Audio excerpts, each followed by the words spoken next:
On the other hand, we also want to look at some marginal costs. So remember when we had marginal physical product back a while ago when you guys were looking at your all of your input information and you had to figure out how much marginal product you were producing? Well, marginal cost is the same way. Marginal is always something that means additional. So back when we even reviewed in Unit 1, we talked about marginal utility and we said the word marginal meant additional or change in, and utility meant satisfaction, so we could all of a sudden describe that. Well, this is the same way. Marginal simply means additional. So additional cost is how much our total cost has changed when our output changes. So if my example of having $600 in total cost when I produce 200 bushels of corn, perhaps previously it was $550 in total cost.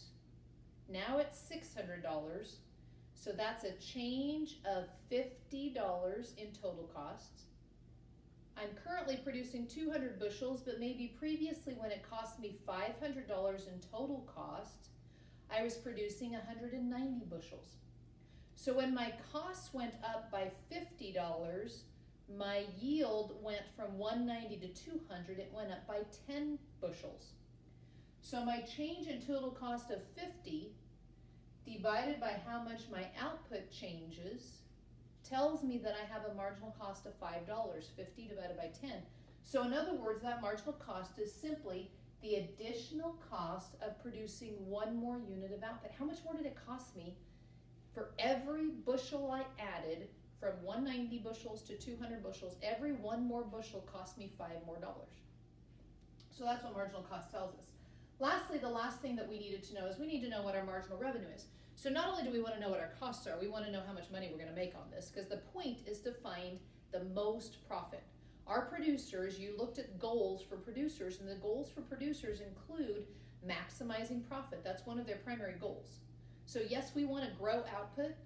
We don't maybe always want to maximize output, because maximum output might cost us too much, but we do want to maximize profit. So in order to know what our maximum profit is going to be, we also have to know what our revenue is. In other words, how much money we're making on our production. So marginal revenue is just like that. Revenue is how much money you're making. Marginal is the additional. So marginal revenue simply is the additional money you're making when you produce one more bushel of corn, or when you produce one more of any output. So it's the unit of output produced. So marginal revenue is pretty easy to find. All we do is we figure out, okay, what's the price of corn? So if my marginal cost a minute ago was $5 per bushel for corn, maybe the selling price on corn is only $4 a bushel. Well, it's costing me still too much relative to my revenue. My objective is going to be to find that point where I'm just adding to cost exactly what I'm adding to revenue. So I want to find that point where those two are equal. Okay. So maybe producing 200 bushels of corn costs me too much. Maybe I want to step back to a little lower production level because it's going to make me more money. And again, that's my objective. It's not to maximize output, it's to maximize profit. So the profit maximizing output decision rule, we had an input decision rule. Now we have an output decision rule. When we're basing our production and looking at the output we want to grow, and we know what the revenue and costs are, then when we can find marginal revenue equal to marginal cost, we can find that point of optimum profit. So that's our maximum profit that we can grow. So